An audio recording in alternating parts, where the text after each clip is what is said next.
me not correct you, but let me sort of tell you, it is not Kashmir, it is Jammu and Kashmir. Jammu and Kashmir. That's point number one. Secondly, there are lots of stories, lots of misgivings about this region.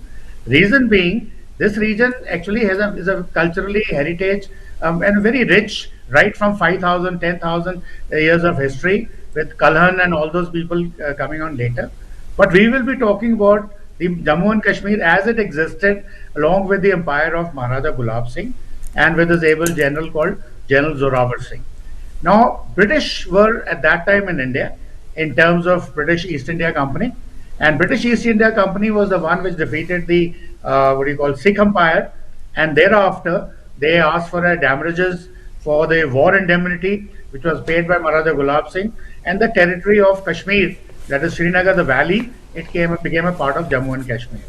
And of course, then they went and captured Tibet and Ladakh and Gilgit-Baltistan and all other areas. And so now the problem over here is, why were British interested in this territory? Because British East India Company was rebuked by the British Parliament.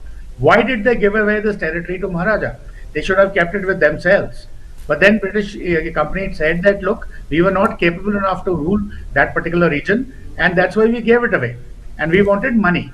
So their prime interest at that time was the Silk Route that is starting from China, Tibet, Ladakh, coming into Kashmir, then onto Central Asia, onto moving northwest, and to Persia and Middle East and all those places.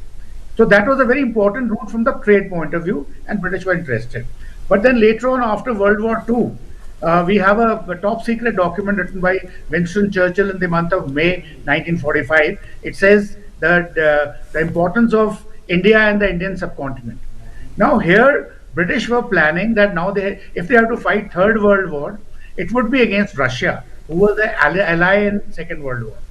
So if Russian influences comes to the Indian Ocean, because Indian leadership was inclined towards Russia, so that was one problem. And secondly, all the oil fields in Iran, present-day Iran, then Persia and Middle East, they were owned by British. So how would British save them? So the only way was if this region, which is a conclave of Pamir North, which has a Karakoram and Himalayan range coming towards the east, and then Kunlun, Hindu Kush mountains coming. So it's some kind of a confluence of, let's say, China, Central Asia, and South Asia. So this region was very important. So they wanted to retain it. And at that time, earlier they tried with Maharaja Hari Singh.